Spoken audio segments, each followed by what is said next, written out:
কুন্তি, সুরজ, কোথায় মরে গেছিস তোরা?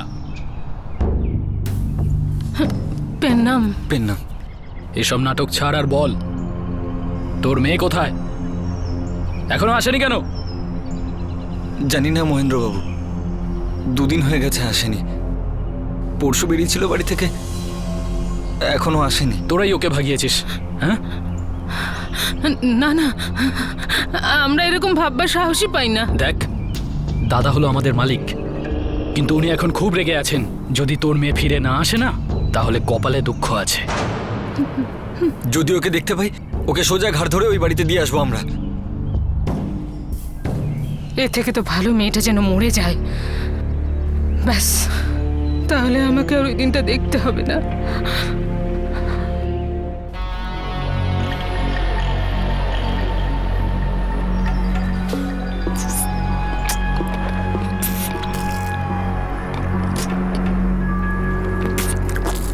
জানি আয়। আরে তাড়াতাড়ি করো। দাদা কোথায় ও? দাদা, ও কোথায় গেছে? ও কোথাও পালিয়ে যাবে না দাদা। ওর বাড়ির বাইরে আমাদের লোক আছে।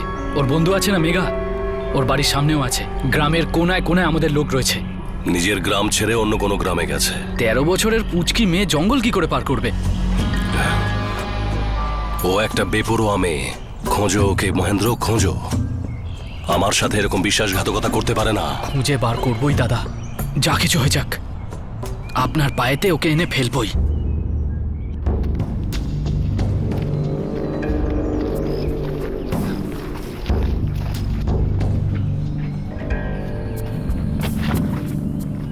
বাবু শুনছেন? আর ভেতরে আমরা যেতে পারবো না, জঙ্গল খুব গভীর, ওখানে অনেক বড় বড় জন্তু আছে। সালা, জঙ্গল আর জানোয়ারের ভয়ে তোদের লুঙ্গি ভিজে গেল? তাহলে ওই পুচকি একটা মেয়ে জঙ্গলে এতদিন একা একা কি করে কাটাচ্ছে? এই চারিপাশটা খোঁজ, ও বাইরে নিশ্চয়ই আসবে। আর আসলেই ঘাড় ধরবি আর সোজা দাদার কাছে গিয়ে হাজির করবি। কারণ যতক্ষণ না মেয়েটাকে পাওয়া না যাবে, দাদা শান্ত হয়ে বসবে না।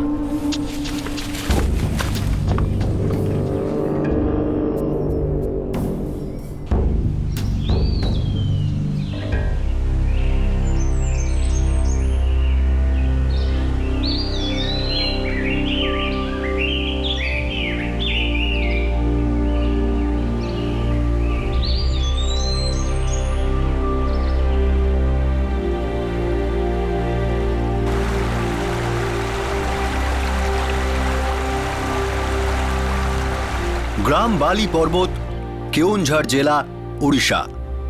এই ঘন জঙ্গলে 13 বছরের এক শিশু কেশরী লুকিয়েছিল।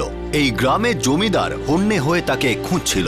কেশরীর মা আর দাদা এটা চাইছিল যাতে তাদের কেশরীর মুখ কোনোদিনও দেখতে না হয়। 13 বছরের এই মেয়েটা কি এমন অপরাধ করেছিল, যে মেয়েটাই কিছুদিন আগে পর্যন্ত সারল্যের ছায়া থেকে নিজের শৈশবকে বিদায় জানিয়েছে?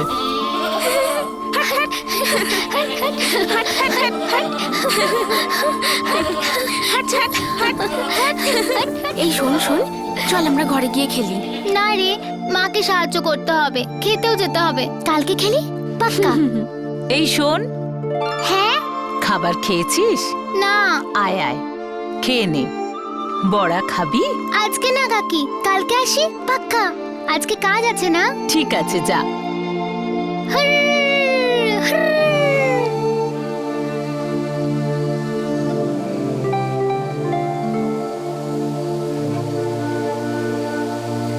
মা দাও, আমি কেটে দিই। আবার দেরি করলে? তুই আর মেঘা ছাগল চড়াতে গেলেই খেলতে শুরু করে দিস।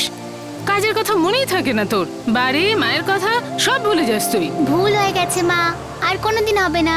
যা যা, দেখ দাদার কাছ থেকে 3 টাকা নে আর দোকান থেকে ডাল নিয়ে আয়, না হলে রাত্রে খাবার জুটবে না। এমনটা হতেই পারে না। আমি এই যাব আর এই আসবো, তারপরে ডালটাও সেদ্ধ করে রাখবো, ঠিক আছে? যা যা।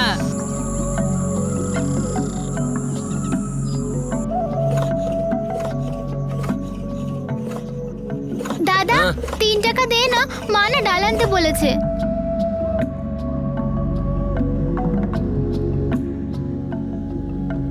এনে 5 টাকা আছে, বাড়ি গিয়ে 2 টাকা ফেরত দিবি। তুইও না দাদা, আমি কি এটা নিয়ে পালিয়ে যাব নাকি?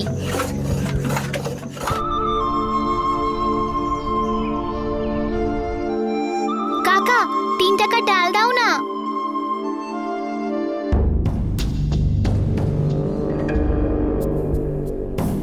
দেখ ভাই, এবার দাদার পোশাকটা একদম রাজা মহারাজাদের মতো হওয়া চাই, একদম ফাটাফাটি। ওইসব নিয়ে আপনি একদম চিন্তা করবেন না।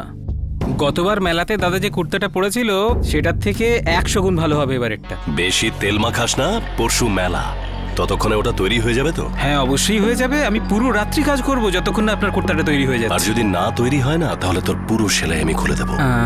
দাদা সুন্দর করতে তৈরি হয়ে যাবে। এই দেখুন, এই কাপড়টা দেখুন। এই কাপড়টা আমি কটক থেকে শুধুমাত্র আপনার জন্যই এনেছি। দিল্লি, বোম্বাই, কলকাতার লোক এই কাপড়েরই জামা পরে। আপনি এটা পরলে তো একেবারে রাজার মতো লাগবে। আরে বাহ দাদা, এই পোশাকে আপনাকে তো একেবারে জামাই রাজা লাগবে, 20-25 বছরের জামাই রাজা। শোনো শোনো শোনো, বালি পর্বতের গ্রামবাসীরা শোনো, আজ নয়, কাল নয়, পরশু বালি পর্বতের সামনের মাঠে বসছে মেলা। আপনাদের সবাইকে আসতে হবে, মস্তিতে দুলতে হবে, নাচতে হবে, গাইতে হবে। সব মেয়েরা হিরোইন সেজে আসবে আর সব ছেলেরা হিরো সেজে আসবে, কারণ তারা খুঁজে নেবে নিজের পছন্দ মতন হিরোইন। খেলা থাকবে, মজা থাকবে, আর তার সাথে দেখানো হবে ফিল্ম তোমার সাথে লাভ করেছি। শোনো শোনো শোনো, বালি পর্বতের সমস্ত গ্রামবাসী মন দিয়ে শোনো, পরশু মেলাতে আসুন আর হরেক রকমের মজা। দেশের বিভিন্ন গ্রামে মেলা আজও খুবই জনপ্রিয়। বালি পর্বত গ্রামের এই বাৎসরিক মেলা কোনো সাধারণ মেলা নয়। এখানে 2টি জীবনের মিলন হয়, এখানে ভাগ্যের খেলা হয়। এই মেলায় যদি কোনো ছেলের কোনো মেয়েকে পছন্দ হয়ে যায় তো ব্যাস, সে সেই মুহূর্তেই সিঁদুর দিয়ে তার সিঁথি রাঙিয়ে দেয়, আর তখন থেকেই সেই মেয়েটি তার স্ত্রী হয়ে যায়। এই এলাকার প্রত্যেকটি মেয়ে এটা জানে যে সে কোনো না কোনো দিন, কোনো না কোনো মেলায় হঠাৎই কোনো পুরুষের স্ত্রী হয়ে যেতে পারে। মেয়েটির ইচ্ছের এখানে কোনো মূল্য নেই।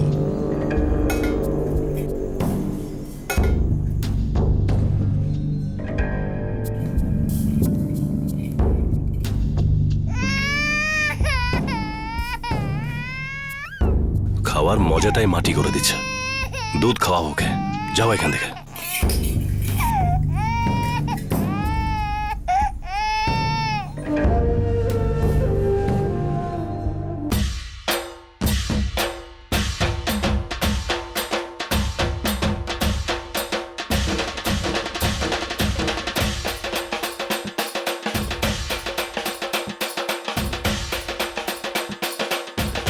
দাদা দাদা 2 টাকা দে না, মেলায় যে খেলা খেলবো। 2 টাকা? খেপে গেছিস নাকি?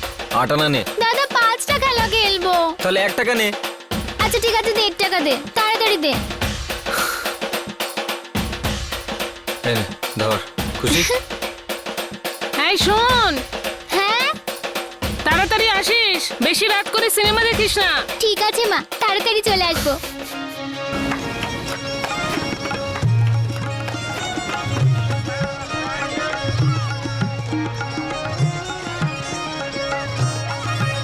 রাজা বাবুল গাছে রে, হিলা ডোলা নাচে রে, ঝুমকা যাবার ফুল রঙ্গা রঙ্গা, হা হা হা, ঝুমকা জবর ফুল রঙা রঙা হা হা হা রাজা বাবুর গাছে রে খেলা ডোলা নাচে রে ঝুমকা জবর ফুল রঙা আরে আরেকবার এটাই খেলুন। ঝুমকা জবর ফুল রঙা রঙা বাহ বাহ বাহ, দারুণ। রাজা বাবু সায়রে মিঠা মিঠা পানি রে মিঠা মিঠা পানি আছলা বরে খাই আবার কলসা বরে আনি রে কলসা বরে আনি ঝুমকা জবর ফুল রঙা কি চালাচ্ছিলেন দাদা, ঠাই ঠাই। ঝুমকা জবর ফুল রঙা রঙা হা হা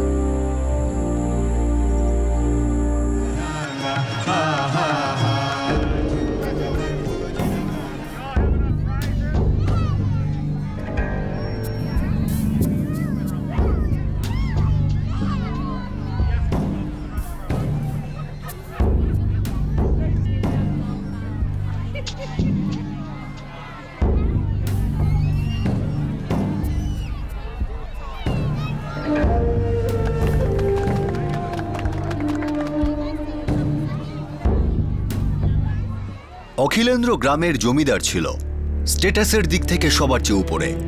এর আগে সে 4 বার বিয়ে করেছে।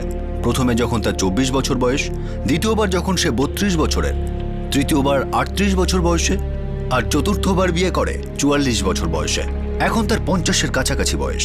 তার 2 স্ত্রী ইতিমধ্যেই মারা গেছেন, একজনকে সে নিজেই ত্যাগ করেছে। এখন শুধু চতুর্থ স্ত্রী তার সঙ্গে থাকে। 50 বছর বয়সে এখন সে 5ম বিয়ে করতে চলেছে, আর কনের নাম হলো কেশরী। আগে হ্যাঁ, সেই 13 বছরের মেয়েটি যে মেলায় ঘুরতে এসেছিল। অখিলেন্দ্র তাকে বিয়ে করতে চলেছিল, কিন্তু এটা তার কাছে নতুন ঘটনা নয়। তার আগের 4 জন স্ত্রীও সাবালিকা হওয়ার আগেই তার সম্পত্তি হয়ে যায়। আজ থেকে আমি তোমার স্বামী আর তুমি আমার স্ত্রী। আমি তোমার স্ত্রী হতে চাই না।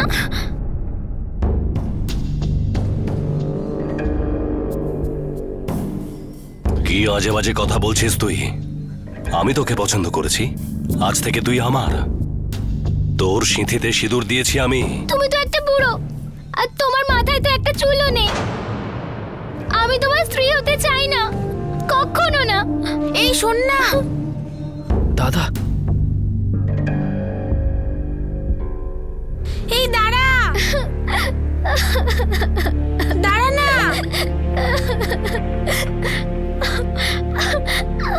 আরে চলে এলে, কি হয়েছে তোর? কাঁদছিস কেন মা? মা, ওই জমিদার আমার মাথায় সিঁদুর পরিয়ে দিয়েছে। বলছিল যে ও আজ থেকে আমার স্বামী। কি রে পাগলি, তাহলে কাঁদছিস কেন? তোর তো আনন্দ হবার কথা।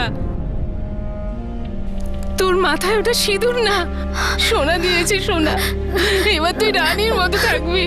মা, ও একটা বুড়ো ছি। আরে বুড়ো হোক বা জোয়ান, পুরুষ পুরুষই হয়। তার পরিচয় তার সম্পত্তিতে। আমি চাই না ওরকম পুরুষ। আমি ওর স্ত্রী হব না। স্ত্রী হবি না মানেটা কি? তুই ওর স্ত্রী হয়ে গেছিস, আর ও তোর স্বামী। তো সবকিছু ন্যাকামো করবি না একদম ওর সামনে। আমি ওর স্ত্রী কখনো হব না মা, কখনো না। এই শোন, শোন না।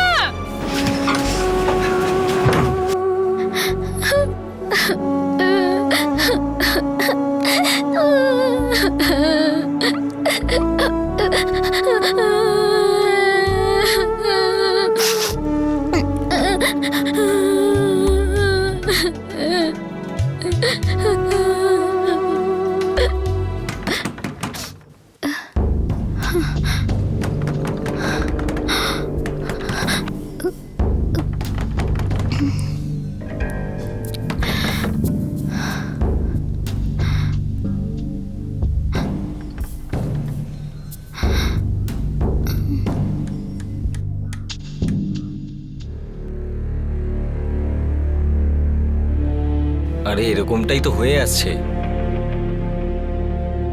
কিন্তু কিন্তু এত বুড়ো স্বামী, আমি এরকম চাই না।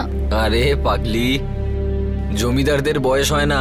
টাকলা জমিদার। টাকলা হয়েছে তো কি হয়েছে, সারা জীবন ধরে দুবেলা খেতে তো পারবি। ওর জীবনের কি ভরসা মা? ও তো মনে হয় যখন তখনই মরে যাবে। তারপর আমার কি হবে মা? মারবো এক চড়। নিজের স্বামীর সম্পর্কে এরকম কথা বলতে নেই। ও আমার স্বামী না। আরে তোর সিঁথিতে সিঁদুর দেওয়া হয়ে গেছে, স্বামী হয়েও তোর বেশি গাইগুই করলে আমাদের ছাল তুলে দেবে, গ্রাম ছাড়া করবে আমাদের। আর এমনিতেও তোকে অন্য কেউ বিয়ে করবে না, তোর বিয়ে হয়ে গেছে। আমার অন্য কোনো স্বামী চাই না, আমি বাড়ি বসে থাকবো। আর খাবি কি বাড়িতে বসে তুই? হ্যাঁ, আমি সারা জীবন তোর দায়িত্ব নিতে পারবো না। কালই তুই ওনার বাড়িতে চলে যাবি, আর যত তাড়াতাড়ি তুই এই জিনিসটা বুঝবি ততই আমাদের পক্ষে মঙ্গল। ওই জমিদারের বাড়ি আজ থেকে তোর বাড়ি।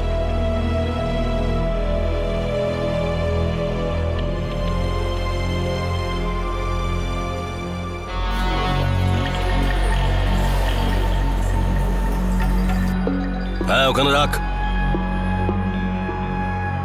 শুনলাম যে আরেকজনকে আনছো। হ্যাঁ, আজ থেকে তুই ভেতরের ঘরে থাকবি।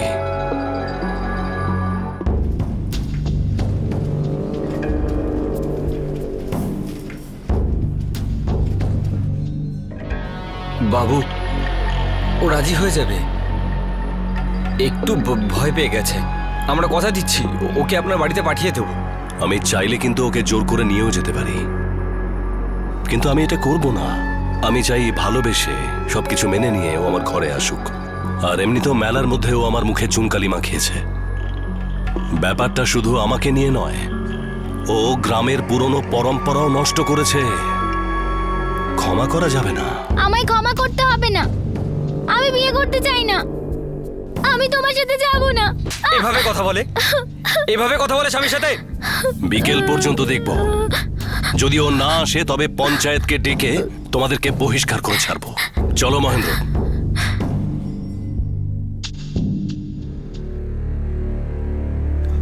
চল চল চল। কেশরীর এই দুঃসাহসিক প্রতিবাদ শুধু তার পরিবারের সদস্যদেরই নয়, গোটা গ্রামটাকেই সমস্যার মুখে ঠেলে দিয়েছিল। ভয় দেখানো হচ্ছিল, দীর্ঘদিন ধরে চলে আসা একটা প্রথাকে চ্যালেঞ্জ করা হয়েছিল। এটা পাপ, পাপ। এই মেয়েটা আমাদের গ্রামের সর্বনাশ ডেকে আনবে, আমরা এটা হতে দিতে পারি না। এটা শুধু আমাকে নিয়ে নয়, বিষয়টা পরম্পরার, সম্মানের, মর্যাদার।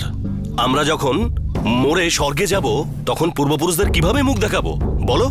দাদা, দাদা, আমি একটা কথা বলতে চাই, আর সকল গ্রামবাসীকে আমি হাত জোর করে বলছি, কেশরীকে ছেড়ে দিন। ও এখনো অনেক ছোট।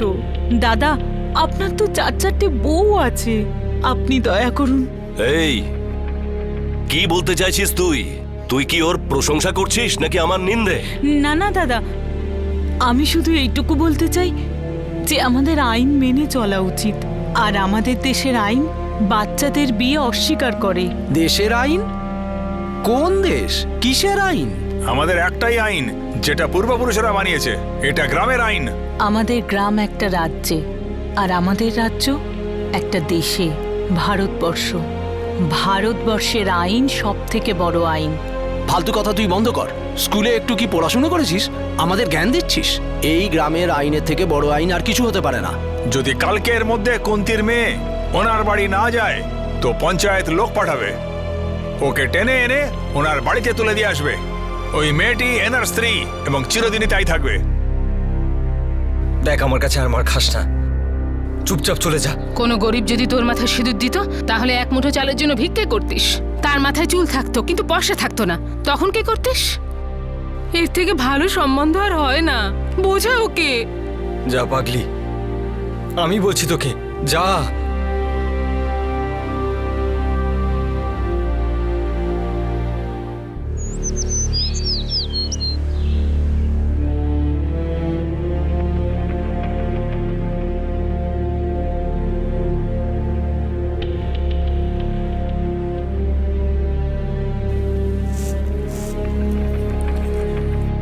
মা, মা, দাদা, দাদা,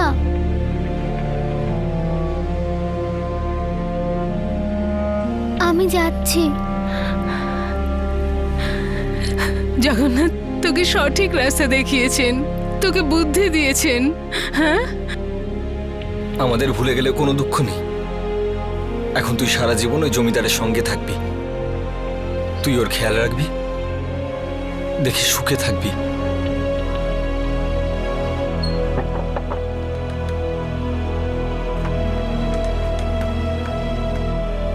এমন খালি হাতে যাবে? কাপড় নিয়ে যা। ফিরে এসে নিয়ে নেব মা।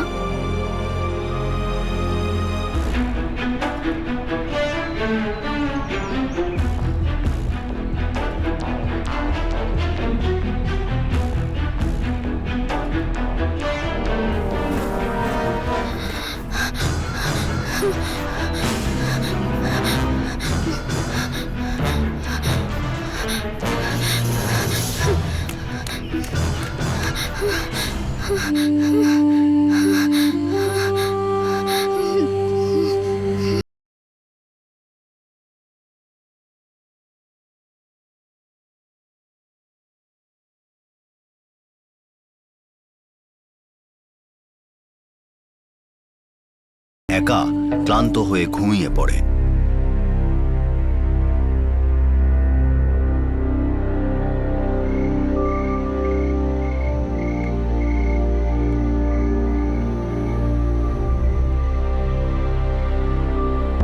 কুন্তি, নিজের মেয়েটাকে তুই কিছুতেই সামলে রাখতে পারলি না? পুরো গ্রামের মুখে চুনকালি মাখিয়ে দিয়েছে। এটা সবার ষড়যন্ত্র, এদেরকে গ্রাম ছাড়া করতে হবে। আপনার সামনে পিটিয়েছি, দেখেছেন তো। আপনি তো জানেন আমরা পরম্পরায় কতটা বিশ্বাস করি। এখন মেয়ের শাস্তি মা আর ভাইকে কেন দিচ্ছেন?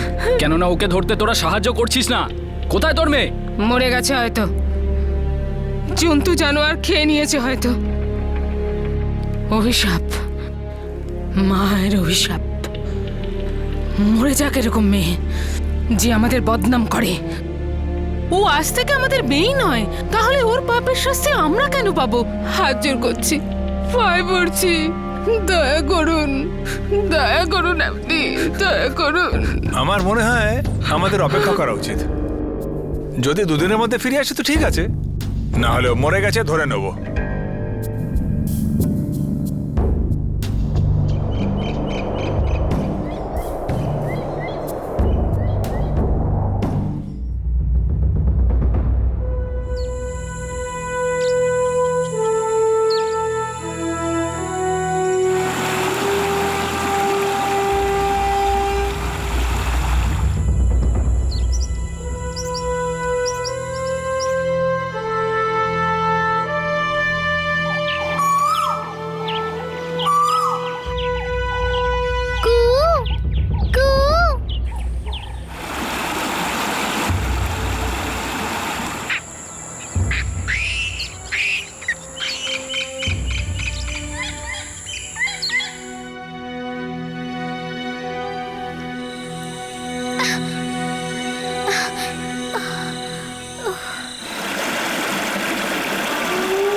নয় দিন নয় রাত, তাও আবার জঙ্গলে একা।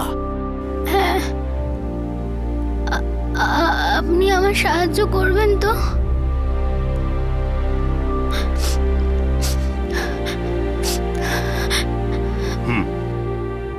দেখো মা, তুমি খুব সাহসী, তুমি বাহাদুরও। কিন্তু আমার আর গ্রামে ফিরে যাওয়ার সাহস নেই। আমার মা আর আমার দাদা আমাকে বুড়োটার কাছে পাঠিয়ে দেবে। কেউ পাঠাবে না, কেউ জোর করে তোমায় কোথাও পাঠাতে পারে না।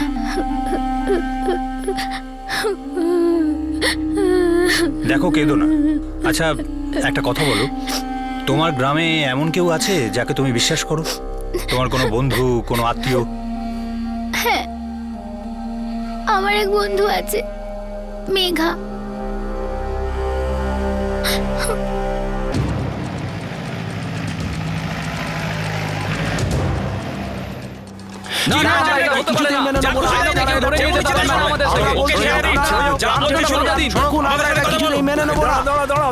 দেখুন ইন্সপেক্টর, এটা আমাদের গ্রামের নিজস্ব ব্যাপার। যদি আপনি মাঝখানে নাক গলান তো রক্ত গঙ্গা বইবে, বলে দিলাম। চুপ! দেখি কার বুকের পাটা আছে সামনে আসার। আর কে বলেছে চুরি ডাকাতি হয়নি? এই লোকটা আর তোমরা সবাই মিলে ভারতের সংবিধানকে ডাকাতি করেছো। আর তোমরা সবাই মিলে একটা নিষ্পাপ মেয়ের উপর অত্যাচার করছিলে। এটা কোনো হত্যার থেকে কম নয়, বুঝেছো? আর তুমি তুমি তো খুব বড় লোক, না? বাড়িতে কি তোমার কোনো আয়না নেই? নিজের মুখটা দেখেছো? চিতাতে পোড়ার জন্য শরীর তো তৈরি হয়ে আছে, যৌবনের কিছুই অবশিষ্ট নেই। আর একটা বাচ্চাকে বিয়ে করতে চলেছিলে। থানায় নিয়ে চলো। আজকের রাতটা থানায় থাকার পর দ্বিতীয়বার আর বিয়ে করার ইচ্ছা হবে না। আমরা কিছুতেই যেতে দেবো না। আর একটাও কথা না। স্যার, আমি কি করছি? আমাকে কোথায় নিয়ে যাচ্ছেন? চল। স্যার, আমাকে ছেড়ে দিন স্যার। স্যার, স্যার, আমাকে ছেড়ে দিন। চল। সোনা মেয়ে, এইটুকু খেয়ে নাও। হ্যাঁ, খেয়ে নাও। হাঁ করো, হাঁ করো। ভালো মেয়ে আমার। আমি তোমার দাদা আর ওই বুড়ো জমিদার দুজনকেই গ্রেপ্তার করেছি। সাহেব, সাহেব খুব ভালো করেছেন আপনি। তাও সাহেব, আমি বলি কি, ওকে গ্রামে নিয়ে যাওয়া খুব মুশকিল হবে। আসলে গ্রামবাসী খুব রেগে আছে, ওর ক্ষতি করতে পারে সাহেব। কটকের এক সংস্থার সাথে কথা বলেছি, ওনারা বাচ্চাদের দেখাশোনা করেন, আর ওকেও ওই সংস্থায় নিয়ে যাব। কিন্তু কাকা, আমি কটকে কেন যাব?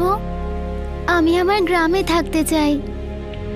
ওখানে মা আছে, মেঘা আছে, ক্ষেত আছে, সব কিছু আছে। মা, ওখানে সবকিছু আছে, কিন্তু একটা জিনিস নেই, সুরক্ষা। তোমার সুরক্ষা। যখন তখন যা কিছু হতে পারে। এই সংস্থা তোমার দেখাশোনা করে তোমার ভালো ভবিষ্যৎ গড়ে দেবে।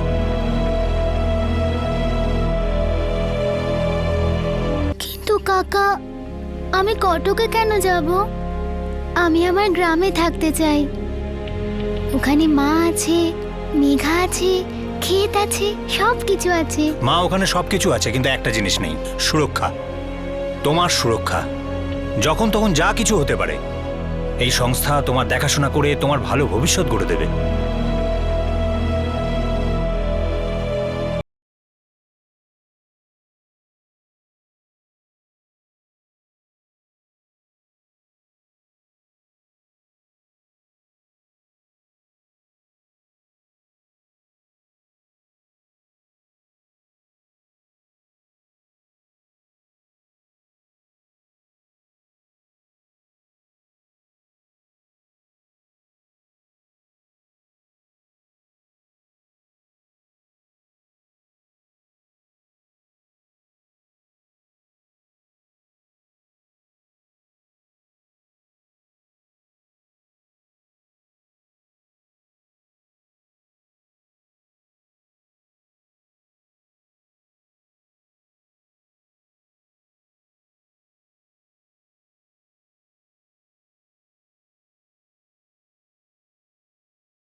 2006 সালে ভারতের রাষ্ট্রপতি কেশরীকে ন্যাশনাল ব্রেভারি অ্যাওয়ার্ডে সম্মানিত করেন।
কেশরী 7 বছর কটকের চাইল্ড হেল্পলাইন হোমে ছিল।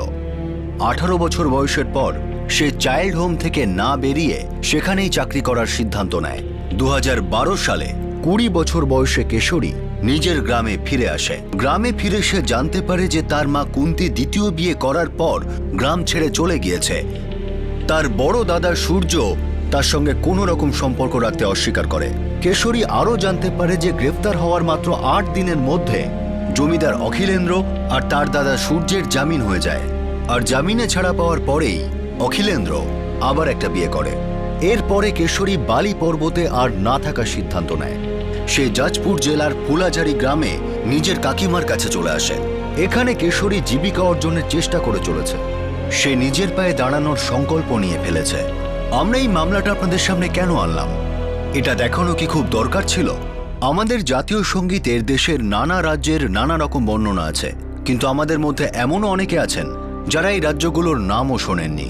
আর এই রাজ্যগুলিতে এমনও মানুষ আছেন যারা আমাদের জাতীয় সঙ্গীতই শোনেননি, রাষ্ট্রের সংবিধানও জানেন না, রাষ্ট্র কাকে বলে তাও জানেন না। আমাদের দেশের পিছিয়ে পড়া এই সব শ্রেণীর মানুষের পক্ষে নিজের অধিকারের জন্য লড়াই করা একরকম অসম্ভব। এমন পরিস্থিতিতে মাত্র 13 বছরের কেশরী যা করে দেখিয়েছে তা অদ্ভুত। 9 দিন 9 রাত এই জঙ্গলে একদম একা, এটা কোনো কমান্ডো ট্রেনিংয়ের থেকে কম নয়। আর তারপর ওইটুকু মেয়ে বুদ্ধিমানের মতো পুলিশের সাহায্য চায় এবং সে সাহায্য পায়। এখন প্রশ্ন হলো যে কেশরীকে এই যন্ত্রণার মধ্যে দিয়ে কেনই বা যেতে হলো? পুলিশ আর প্রশাসন তখন কি করছিল যখন গ্রামের খোলা ময়দানে বাচ্চাদের সিঁথিতে সিঁদুর দিয়ে তাদের ইনস্ট্যান্ট কফির মতো ইনস্ট্যান্ট স্ত্রী বানানো হচ্ছিল? আর এই জঘন্য প্রথা বহু বছর ধরে চলে আসছে। আধুনিক ভারতে মানুষ প্রতি মাসে নতুন নতুন মোবাইল ফোন কেনে, কম্পিউটার কেনে, কিন্তু পিছিয়ে পড়া ভারতে প্রাচীনকাল থেকে কিছুই বদলায়নি, না মানুষ, না চিন্তাভাবনা, না জীবনযাপন। কিন্তু এরকম কেন হয়? গ্রাম আর সম্প্রদায়ের নিরিখে অসাংবিধানিক রায় আর ফতোয়ার বিরুদ্ধে পদক্ষেপ করতে সরকারের এত ইতস্তত মনোভাবের কারণ কি? ভোট ব্যাংক পলিটিক্স সরকারকে টিকিয়ে দিলেও দেশকে ঠিক ডুবিয়ে দেয়।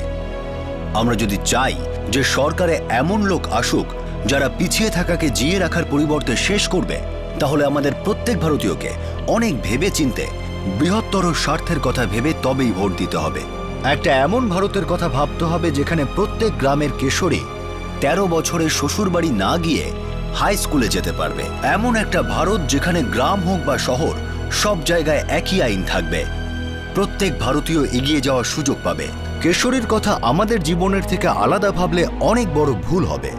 9 দিন আর 9 রাত সে যেভাবে জঙ্গলে কাটিয়েছে তা দেশের প্রতি একটা সতর্কবার্তা যে দিল্লি এখনো অনেক দূরে।